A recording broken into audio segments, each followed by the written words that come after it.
Hey guys, good to see you back again. Bit later than usual because today is our Tuesday after the bank holiday. There's a lot of catching up going on here at the gym. Wanted to make sure that the place is a bit quieter and I can have my coffee while I have a chat to you. So, what we're going to talk today a bit about is measuring and to a degree goal setting because it just came up earlier today in our meeting. Now, it's something that a couple of people have told us that when they're getting training, they're getting workouts or personal training somewhere else, or they mightn't be, and things aren't necessarily recorded. And someone might be telling you you're getting stronger, but is it quantified? Is it measured? Is there any way of showing that? What we've a habit in here is we measure everybody's workout. We log everything. Everyone who's trained in here, I have every single session, how much they lifted, of what exercise, how many times, and so on and so forth. And that's important for a number of reasons.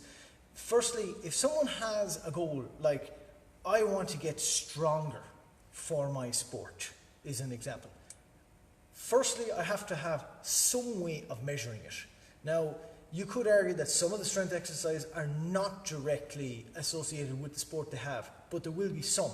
And if you can say the difference between a guy, look, when you came in here the first time, you were pushing that sled, which is a very good one for people who are on a pitch.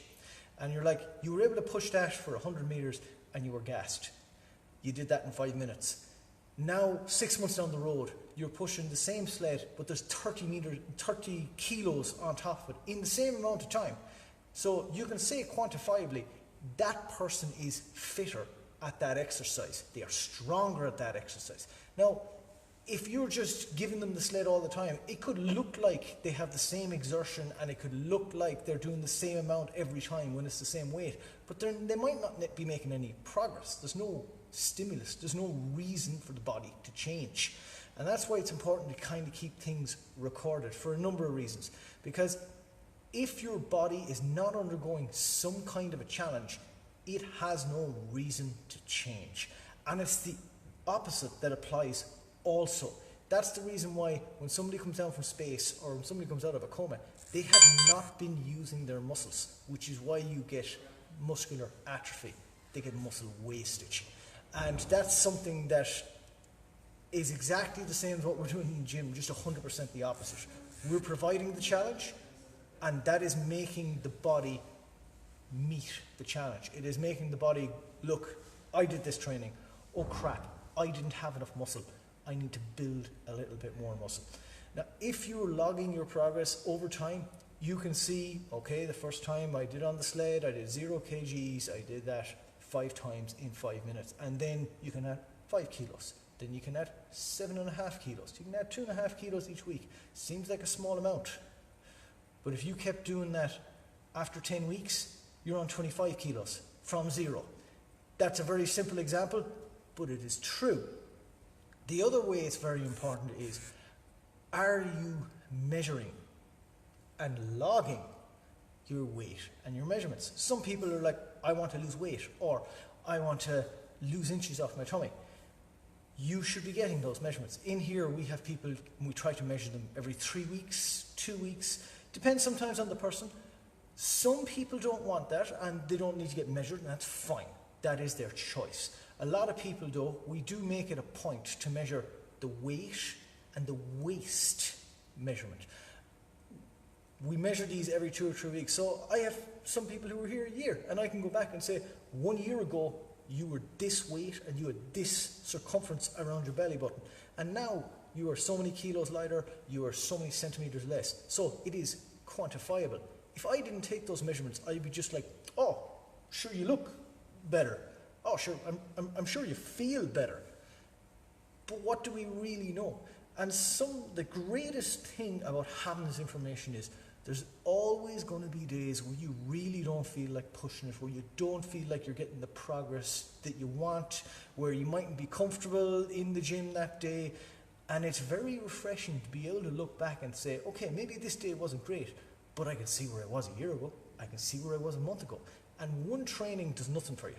Let's get that straight. It does zip. It's the same as just taking off your glasses to lose weight. What is important is the consistent training after training after training. If you're training 3 times a week, it doesn't matter if one of those in a month is useless and you just kind of go through the motions and you take all the weight off. That's not a problem. You'll be recovered again to do more in the next session.